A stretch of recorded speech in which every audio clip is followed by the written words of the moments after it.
السلام علیکم ورحمۃ اللہ وبرکاتہ۔ سلسلے درس قرآن میں آپ سب کا استقبال ہے۔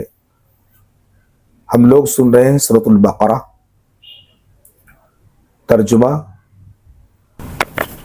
تلاوت، مختصر تفسیر۔ آج کے درس میں ہم سنیں گے انشاءاللہ آیت نمبر 151، 152، 153، کل 3 آیتیں ہیں۔ اعوذ باللہ من الشیطان الرجیم، بسم اللہ الرحمن الرحیم۔ کما ارسلنا فیکم رسولا منکم یتلو علیکم آیاتنا ویزکیکم ویعلمکم الکتاب والحکمہ ویعلمکم ما لم تکونوا تعلمون فاذکرونی اذکرکم واشکروا لی ولا تکفرون یا ایہا الذین آمنوا استعینوا بالصبر والصلاة ان اللہ مع الصابرین۔ ہر قسم کی تعریف اللہ رب العالمین کے لیے، درود و سلام اللہ کے رسول صلی اللہ علیہ وسلم پر۔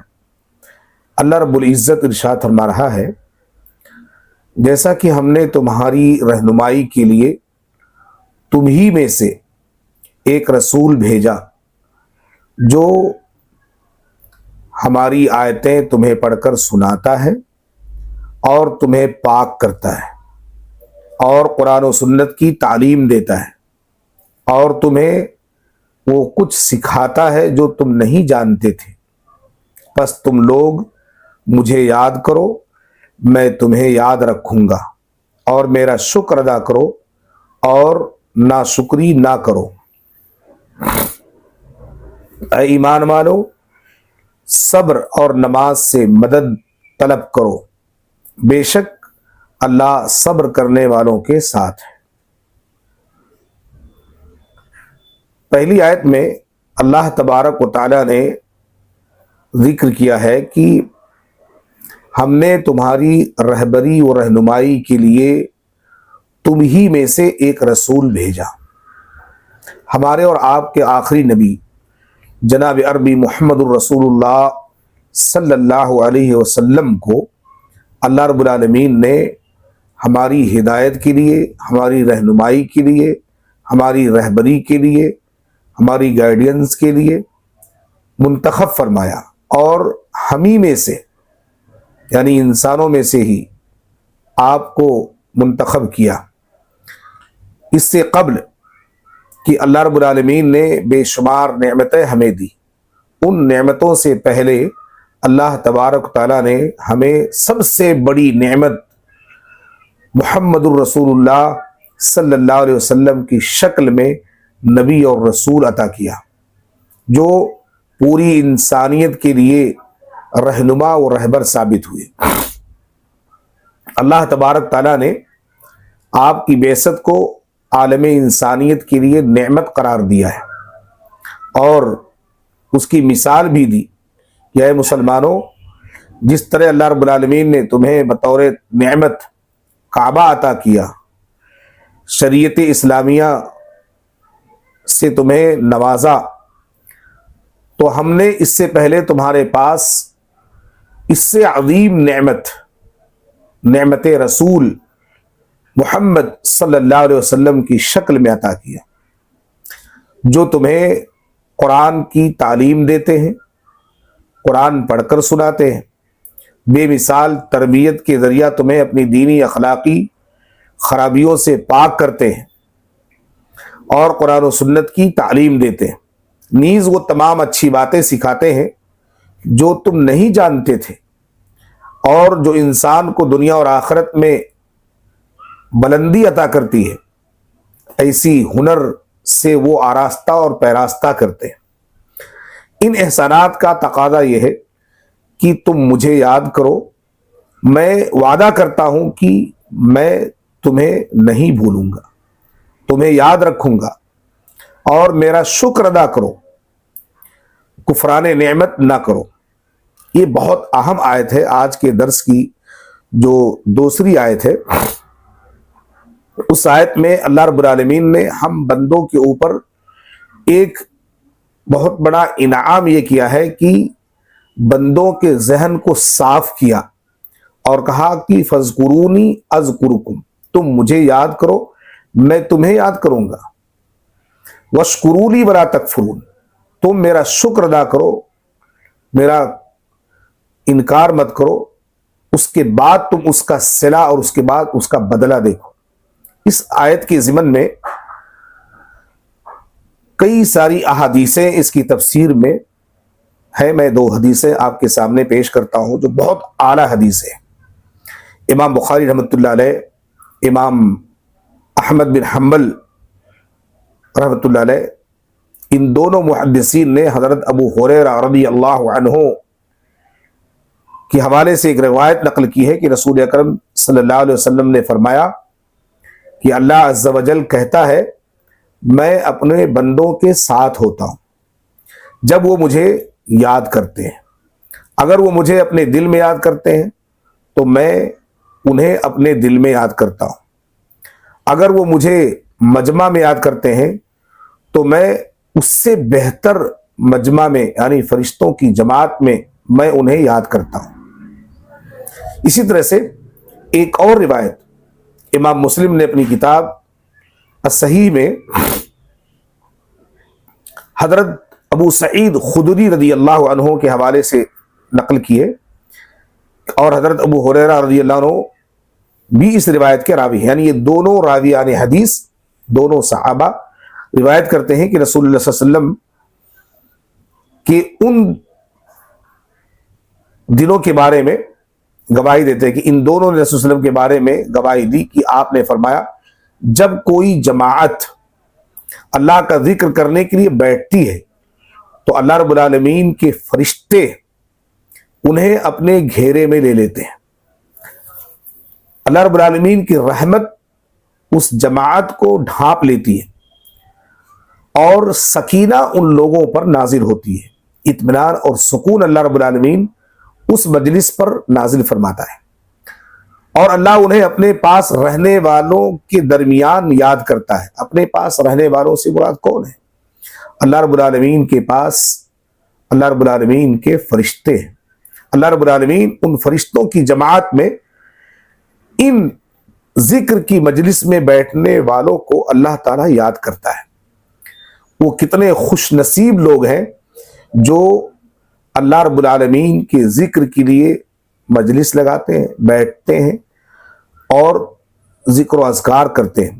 ذکر سے مراد صرف یہی نہیں ہے کہ آدمی کسی کلمے کو جس کو صوفیوں نے یا بددینوں نے ایجاد کیا ہے ان جملوں کو لے کر کے ہم اس کے ذکر میں لگ جائیں، بلکہ ذکر سے مراد علامہ ابن قیم رحمہ اللہ نے اس کی بڑی وضاحت فرمائی ہے۔ قبل کہ میں ان کی بات کو پیش کروں، ذکر کے فائدے میں 2-3 باتیں جو بہت اہم ہیں، چھوٹی چھوٹی چیزیں ہیں، تسبیح سبحان اللہ، تحلیل لا الہ الا اللہ، تحمید الحمدللہ، تکبیر اللہ اکبر، یہ جو مختصر کلمے ہیں ہم اس کو مختصر نہ جانیں، یہ ہماری زبان پر بہت آسان ہے لیکن ثواب اور میزان میں بہت اوزنی ہے، ان کا مقابلہ ہم نہیں کر سکتے۔ ان الفاظ کو ہم اپنی زبان پر جاری رکھیں، بلکہ ہر وہ عمل جو کتاب اللہ اور سنت رسول اللہ کے مطابق ہو اور جس میں اللہ رب العالمین کی اطاعت ہو وہ سب کے سب ذکر میں شامل ہے۔ امام ابن قیم رحمہ اللہ فرماتے ہیں کہ نبی کریم صلی اللہ علیہ وسلم سب سے زیادہ اللہ کو یاد کرنے والے تھے، بہت زیادہ اللہ کو یاد کرتے تھے۔ ان کی گفتگو، ان کا امر و نہی، اللہ تعالیٰ کے اسماء و صفات، احکام، افعال، وعد و وعید کے بارے میں ان کی حدیثیں، ان کا اللہ رب العالمین کی حمد و ثنا بیان کرنا، اللہ رب العالمین سے سوال کرنا، اللہ تعالیٰ سے دعا مانگنا، جنت کی رغبت دلانا، جہنم کا خوف، ان کی خاموشی، سب کچھ ذکر الہی تھا۔ وہ ہر وقت ہر حال میں اللہ رب العالمین کو یاد رکھتے تھے۔ اللہ تعالیٰ نے قرآن کے اندر ایک آیت کے اندر بڑی وضاحت کی ہے، اذکروا اللہ قیاما وقعودا وعلی جنوبکم، کہ تم اللہ رب العالمین کو یاد رکھو جب کہیں تم کھڑے ہو، ذکر کرتے رہو، کہیں بیٹھے ہو کسی مجلس میں، اکیلے تنہائی میں، وعلی جنوبکم، کہیں آپ آرام کر رہے ہو، لیٹنے کی حالت میں ہو، تو وہاں بھی آپ اللہ رب العالمین کو یاد کرو۔ ہر جگہ آپ اللہ رب العالمین کو یاد کرتے رہو، یقیناً اللہ رب العالمین اپنے بندوں کو اپنا محبوب بنا لے گا، جو بندے اللہ رب العالمین کو ہمیشہ یاد کرتے ہیں۔ اسی لیے تو اللہ تعالیٰ نے فرمایا فاذکرونی، تم مجھے یاد کرو، اذکرکم، میں تمہیں یاد کروں گا، میں کبھی نہیں بھولوں گا۔ اور اللہ رب العالمین اپنے وعدے میں برحق، کبھی اللہ رب العالمین اپنے وعدے میں خلاف نہیں کرتا ہے۔ اس لیے بندوں کو چاہیے کہ ہمیشہ اپنے رب کو یاد کر کے کرتے ہوئے زندگی گزاریں۔ جب ہم اللہ رب العالمین کو یاد کریں گے، اللہ رب العالمین کا ذکر و شکر کرتے رہیں گے، اللہ رب العالمین کے لیے قرآن کی تلاوت کرتے رہیں گے، تو ہمیں اس کا بہت فائدہ ہوگا۔ اور ہم اللہ رب العالمین کو جب یاد کریں گے تو کیا اللہ رب العالمین ہمیں بھول جائے گا؟ نہیں، اللہ تعالیٰ بھی ہمیں یاد رکھے گا۔ ذکر الہی کے طریقے اللہ کے نبی صلی اللہ علیہ وسلم نے بیان کر دیے، اٹھتے بیٹھتے لیٹتے، فرصت کے اوقات، جہاں بھی آپ چلتے پھرتے ہوں، آپ جو ہے ذکر میں لگے رہیں۔ کئی سارے انبیاء کے بارے میں آتا ہے کہ وہ خیاطی کا کام کرتے تھے، سینے اور پرونے کا کام کرتے تھے، کئی لوگ بڑھئی نجاری کا کام کرتے تھے، کئی لوگ جو ہے لوہار کا کام کرتے تھے، لیکن وہ اپنے عمل میں جب وہ اپنا عمل کرتے تھے، وہ کام سینے کا کام کر رہے ہیں سوئی دھاگا سے، تو ہر ٹوپ پر وہ سبحان اللہ، اللہ کا ذکر کر رہے ہیں۔ بڑھئی کا کام کر رہے ہیں، نجار کی، کہیں کوئی لکڑی کاٹ رہے ہیں، کچھ بھی کر رہے ہیں، ہر ہتھوڑے پر، ہر جو ہے چھینی اور جو ہے بسلا اور رکھان جب استعمال کرتے تو اس میں وہ اللہ رب العالمین کا ذکر کرتے ہیں۔ لوہار کا جو کام کرتے تھے وہ اللہ رب العالمین کا ذکر کرتے ہوئے اللہ رب العالمین کے ہمیشہ اپنی زبان کو ذکر سے تر رکھتے تھے۔ لیکن اس ذکر کو کچھ لوگوں نے اس کے نقشے کو بدل دیا، جنہوں نے مذہب بیزاری کو، جنہوں نے دین بیزاری کو قربان چڑھایا۔ سب سے زیادہ مسلمانوں کے درمیان اگر کسی جماعت، کسی گروپ، کسی تنظیم سے مسلمانوں کو ٹھیس پہنچی ہے یا اسلام جہاں پر کمزور ہوا ہے، وہ ایک جماعت بہت مشہور ہے جس کو ہم لوگ صوفیہ کے نام سے جانتے ہیں۔ ان صوفیوں نے ذکر کے طرز عمل کو بدلا، انہوں نے محفلیں لگائی، محفلیں رقص، محفلیں جو ہے سما، ایسی مجلسیں لگائیں، اور ان مجلسوں میں انہوں نے طرز ذکر کو بدل دیا۔ کیا کیا معلوم؟ آپ جب ان کے بارے میں پڑھیں گے آپ کو سمجھ آئے گی۔ آپ دیکھ بھی سکتے ہیں، جتنے جگہ ہندوستان کی ہو یا غیر ہندوستان ہو، آپ چلے جائیں جہاں پر مقبرے بنے ہیں، جہاں پر لوگوں کی بھیڑ بھاڑ زیارت کے طور پر لوگ آتے ہیں، وہاں ان کی ذکر کی مجلسوں کو دیکھیں، قوالیاں چل رہی ہیں، گانے ڈانس ہو رہے ہیں۔ ہندوستان کے بڑے بڑے ایسے مقابر جہاں پر بڑے بڑے اللہ کے اولیاء مدفون ہیں، وہی بازو میں ایسے لوگوں کے جو ہے باقاعدہ مجلس لگتی ہے جہاں پر بے لگام باتیں جو زبان پر کہنے کے قابل نہیں ہے، ایسی چیزوں میں لوگوں نے ان کو لگا رکھا ہے۔ وہاں پر ایک سے اعلیٰ ڈانس، میں تو حیران ہو گیا، پریشان ہو گیا اس منظر کو دیکھ کر کے۔ جب میں بامبے گیا ایک مرتبہ، بامبے میں میں نے دیکھا کہ ایک طرف جو ہے بابا کی قبر ہے، دوسری طرف قوالی چل رہی ہے، اور قوالی کے دھن پر ایسا ناچ ناچا جا رہا ہے جس کا کوئی انتہا نہیں۔ اللہ رب العالمین رحم فرمائے، ان مسلمانوں نے پورا اسلام کا نقشہ بدل دیا ہے، اور وہ اپنے آپ کو کہتے ہیں کہ میں مسلمان ہوں، میں ہی سچا مسلمان ہوں، یہاں تک بیان کرتے ہیں کہ ہم سے اعلیٰ اور عرفہ دنیا کے اندر کوئی نہیں۔ انہوں نے سما کا نام دے کر کے ڈانس کروایا، محفلیں منعقد کروا کر کے وہاں پر رقص و سرور کیا، میوزک اور موسیقی کا خصوصی اہتمام کیا، یہ ساری چیزیں اسلام کو بگاڑنے کی ہے، ذکر نہیں ہے یہ، بلکہ یہ عذاب کا ایک حصہ ہے جس کو صوفیوں نے ایجاد کیا ہے۔ اللہ رب العالمین سے دعا کرتے ہیں اللہ رب العالمین ہم مسلمانوں کو جو ان سے دور ہیں ان کو صحیح عمل کی توفیق عطا فرمائے۔ ایک مرتبہ ہماری اپنے دوستوں کے درمیان میں بیٹھا تھا، ایسے ہی اچانک ایک صاحب آئے اور انہوں نے کہا کہ آج رائچور کے اندر قوالی کا بہت بڑا پروگرام ہے۔ تو مجھے معلوم نہیں تھا، میں شروع میں یہاں پر آیا تھا رائچور میں، تو میں ان سے صرف ایک سوال کیا کہ قوالی یہ مسلمان کراتے ہیں؟ تو انہوں نے مجھ سے کہا کہ آپ مجھے کافر کہہ رہے ہیں؟ میں بولا میں آپ کو کافر نہیں کہہ رہا ہوں، بلکہ قوالی تو یہ مسلمانوں کا کام ہی نہیں ہے۔ قوالی میں کیا ہوتا ہے، ایک آدمی ہوتی ہے، اس کی خصوصیات بیان کی جاتی ہے اور اس کو عہدے ثریا پر چڑھایا جاتا ہے، اور گانا باجا اس کے ساتھ میوزک، ڈھول، نقارے، تاشے، ساری چیزیں ہوتی ہیں، جھنکار ہوتی ہے اس کے اندر۔ کہاں اسلام میں جائز ہے کسی کے لیے؟ قوالی اسلام میں جائز ہے، اور قوالی مسلمانوں کا مذہب نہیں ہے۔ مسلمانوں کا مذہب تو قرآن اور حدیث ہے۔ آپ قرآن پڑھیے، حضرت عمر فاروق رضی اللہ تعالیٰ عنہ کے بارے میں بتاتا ہوں، وہ ذکر کو کیسے انہوں نے ذکر کی اس آیت کو کیسے سمجھا ہے، آپ ان کی فہم پر فخر کریں گے۔ صحابہ کرام بھی ذکر کی محفل لگاتے تھے، لیکن صحابہ کرام کے ہاں جو ذکر کی محفل ہوتی تھی، بیٹھتے تھے، ایک آدمی قرآن پڑھتا، دوسرے صحابہ کان لگا کر غور سے اسے سنا کرتے تھے۔ آج کون ہے جو اس آیت پر اپنے آپ کو صحابہ کی طرح سے اتارے؟ حضرت عمر فاروق رضی اللہ تعالیٰ عنہ حضرت ابو موسیٰ اشعری رضی اللہ تعالیٰ عنہ کو بلاتے اور کہتے ذکرنا ربنا، اے ابو موسیٰ آپ مجھے میرے رب کو یاد دلاؤ۔ حضرت موسیٰ کرتے کیا تھے؟ قوالی گاتے تھے حضرت عمر فاروق رضی اللہ تعالیٰ عنہ کے سامنے؟ نہیں، فوراً قرآن اٹھاتے، قرآن سے جتنی صورتیں آپ کو یاد ہوتی، حضرت ابو موسیٰ اشعری رضی اللہ تعالیٰ عنہ قرآن کی صورتیں پڑھنا شروع کر دیتے۔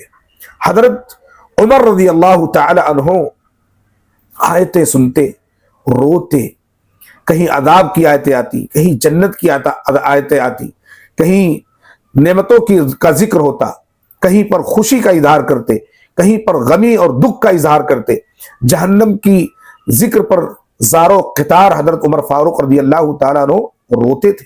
اس کو ذکر کہا جاتا ہے کہ آدمی جہنم کا ذکر سنے تو فوراً اس کا ذہن و دماغ لرزہ برندام ہو جائے، خوف سے کپکپی طاری ہو جائے، جنت کا ذکر ہو تو دل میں ایک خوشی کا احساس پیدا ہو۔ لیکن آج ذکر کی محفل کیا ہے؟ بھاڑ بھڑووں کو بلا کر کے نچانا، ڈانس کرنے والیوں کو بلا کر کے ان سے تمام جو ہے محفلیں لگوانا، یہی ذکر کی محفل سمجھی جاتی ہے۔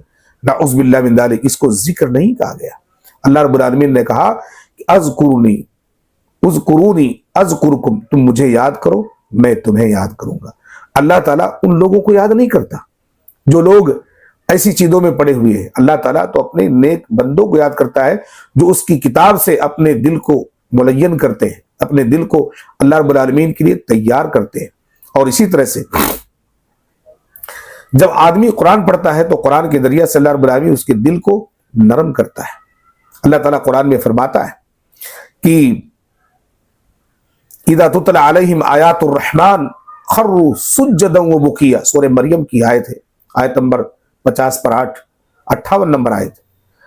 یعنی صحابہ کرام جب قرآن کی آیتوں کو سنتے تھے تو وہ اللہ رب العالمین کی اس آیت کو سننے کے بعد وہ روتے ہوئے سجدے میں گر جاتے تھے، ان کی داڑھیاں، ان کے سینے آنکھوں کے آنسوؤں سے بھیگ جاتے تھے۔ اس جگہ اللہ رب العالمین نے ذکر کے سلسلے میں فرمایا کہ اللہ نزل احسن الحدیث کتابا متشابہا مثانی تقشعر منہ الجلود یخشون ربهم الذین یخشون ربهم ثم تلین جلودهم وقلوبهم الى ذکر اللہ۔ بڑی پیاری آیت ہے، سورہ زمر کی آیت نمبر 23۔ اللہ تعالیٰ فرماتا ہے کہ اللہ نے سب سے اچھی حدیث نازل فرمائی۔ حدیث یعنی قرآن، حدیث یعنی اللہ کے نبی صلی اللہ علیہ وسلم کے اوپر جو فرمان نازل ہوئی جس کو اللہ کے نبی صلی اللہ علیہ وسلم نے احادیث کی شکل میں ذکر کیا، بات نازل فرمائی، جو ایسی کتاب ہے کہ آپس میں ملتی جلتی ہے اور بار بار دہرائی ہوئی آیتوں کی ہے، جس سے ان لوگوں کے جسم کانپ اٹھتے ہیں جب وہ قرآن پڑھتے ہیں۔ وَإِذَا تُلِيَتْ عَلَيْهِمْ زَادَتْهُمْ إِيمَانًا، اللہ تعالیٰ ان کے ایمان میں اضافہ کر دیتا ہے۔ وَإِذَا ذُكِرَ اللَّهُ وَجِلَتْ قُلُوبُهُمْ، اللہ تعالیٰ نے دوسری جگہ فرمایا کہ جب ان کے سامنے اللہ رب العالمین کی آیتوں کا ذکر ہوتا ہے تو ان کے دل روشن ہو جاتے ہیں۔ اللہ رب العالمین کس طرح سے اس بات کو ذکر کیا ہے، اور اللہ فرماتے کہ جو اپنے رب کا خوف رکھتے ہیں پھر ان کے جسم اور دل اللہ کے ذکر کی طرف جھک جاتے ہیں۔ تلین جلودہم وقلوبہم الی ذکر اللہ، جھکنا، نرم ہو جانا۔ آپ قرآن پڑھتے جائیے، اللہ رب العالمین آپ کے دل و دماغ میں اگر ایمان کا کچھ حصہ باقی ہے، آپ خود بخود اپنے آپ کو اللہ رب العالمین کے حوالے کرتے چلے جائیں گے، اور دل چاہے گا کہ میں بس قرآن پڑھتا رہوں، قرآن سنتا رہوں، قرآن سمجھتا رہوں۔ اس کی آیتیں جو ہمارے لیے ہے بیش بہا نعمت ہے، تو ہم یقیناً اللہ رب العالمین کے لیے اپنے آپ کو جھکا دیں گے۔ اللہ کہہ رہا ہے کہ قرآن پڑھو گے اللہ تعالیٰ تمہیں جھکا دے گا، تمہیں نرم کر دے گا۔ اور یہاں اللہ رب العالمین کے حکم کے خلاف کام ہو رہے ہیں۔ صوفیوں نے بہت ساری ایسی مجلسیں ایجاد کی ہیں، ان کی مجلسوں میں دیکھیں گے بعض دفعہ تو ایسے بیٹھ کر کے نعرے جپتے ہیں کہ ان سے بڑا متقی، ان سے بڑا پرہیزگار کوئی نہیں ہے۔ آپ ان کی وضاقتہ کو دیکھیں گے، لمبی لمبی داڑیاں، لمبے لمبے جبے اور پاجامے، لمبی لمبی پگڑیاں، اور پھر زبان پر الحق الحق الحق ایسے کلمات کے نعرے، یا ہو اللہ، یا اللہ اللہ اللہ، صرف اسی میں لگے ہوئے ہیں۔ نماز، روزہ، حج، زکوٰۃ، یہ سب ساری چیزوں کو ان کو دور کا واسطہ نہیں ہے، بس چند کلمے کو چن کر کے وہ اس میں اپنے آپ کو لگا دیا اور اپنے آپ کے پیچھے ایک بڑی امت کو لگا دیا ہے۔ یہی کرتے رہو تم جو ہے کامیاب ہو جاؤ گے۔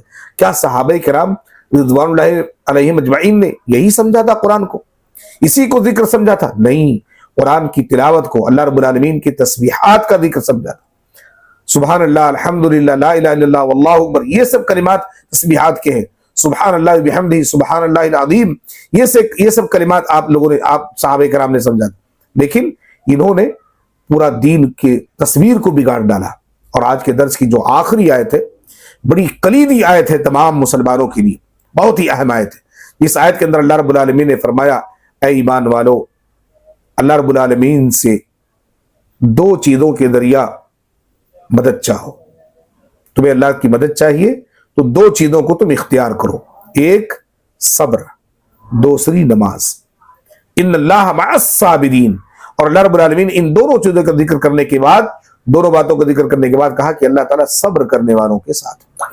آئیے ہم دیکھتے ہیں کہ اس آیت میں اللہ رب العالمین نے کس طرح سے اپنے بندوں کو اپنے سے قریب کرنے کی کوشش کی ہے، اور جو بندہ واقعی میں اللہ رب العالمین پر ایمان رکھتا ہے وہ قریب ہوتا ہی ہے۔ کیوں؟ اس لیے کہ اسے اپنے رب سے مدد چاہیے، اور مدد کے لیے اللہ رب العالمین نے دو چیزیں اس کے سامنے پیش کر دی۔ یہ دو چیزوں کو تم اپنا لو، اللہ رب العالمین تمہاری مدد ہمیشہ کرتا رہے۔ کیا ہے؟ ایک تو اس میں سے صبر ہے۔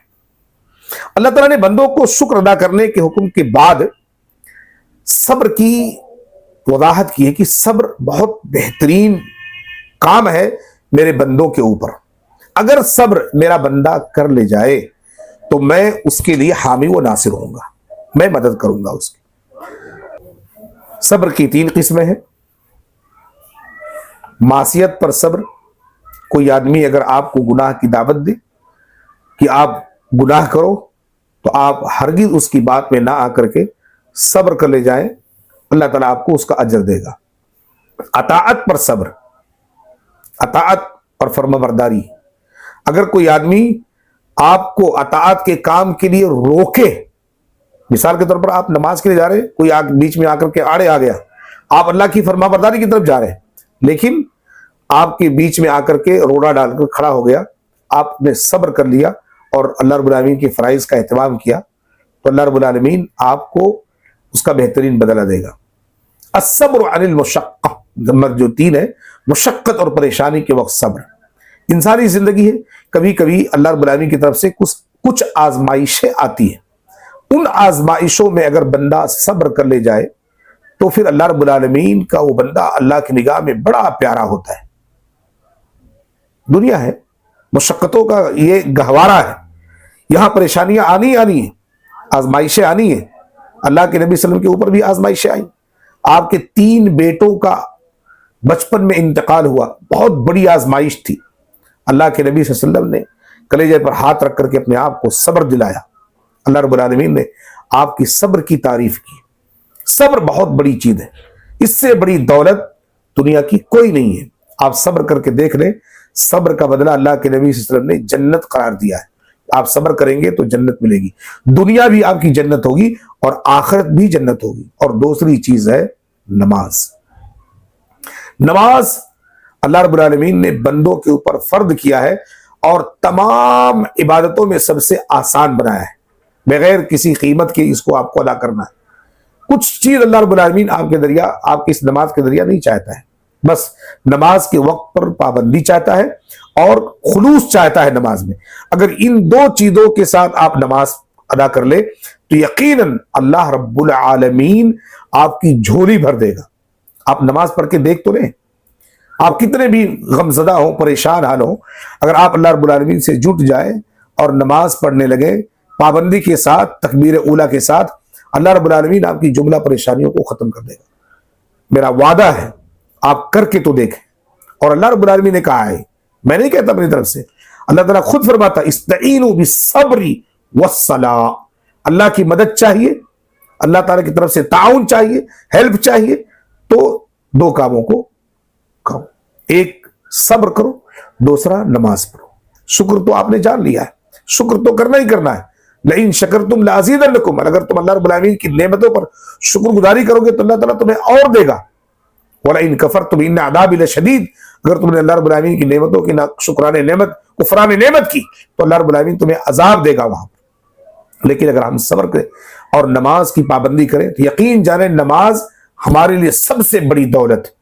نماز جس دن ہم چھوڑ دیں، ایک نمازی سے پوچھ لو، اگر وہ نماز چھوڑ دیتا ہے، کبھی بھی چھوٹ گئی تو کتنا بے چین رہتا ہے، اور ایک بے نمازی سے پوچھو جب وہ کبھی نماز پڑھ لیتا ہے تو اس کے دل کو کتنا سکون میسر ہوتا ہے۔ اس لیے نماز کو اللہ رب العالمین نے اپنے بندوں کے لیے بہترین آلہ کار بنایا ہے کہ تم اس عمل کو کرو گے، اللہ تمہارے سارے دنیا کے مسائل کو، جنت کے مسائل کو آسان کر دے گا۔ اور نماز ہی کے سلسلے میں ایک آخری بات بیان کر کے اپنی بات ختم کرتا ہوں، بڑی پیاری بات ہے۔ جب ہم مر جائیں گے نا، مر جانے کے بعد جب اللہ رب العالمین قیامت کے دن حساب و کتاب لے گا، ہماری توحید اور ایمان کے سوالات کے بعد عمل کی جب باری آئے گی تو عمل کی باری کے وقت سب سے پہلے اگر کسی عمل کے متعلق سوال ہوگا تو وہ نماز ہے۔ نماز کے متعلق اللہ تعالیٰ ہم سے پوچھے گا نماز کتنی پڑھی۔ اللہ رب العالمین سے دعا ہے اللہ تعالیٰ ان تینوں آیتوں کو ہم لوگوں کو غور و فکر کے ساتھ عمل کرنے کی توفیق عطا فرمائے۔ آمین۔ وصلی اللہ علی نبی الکریم وبارک وسلم۔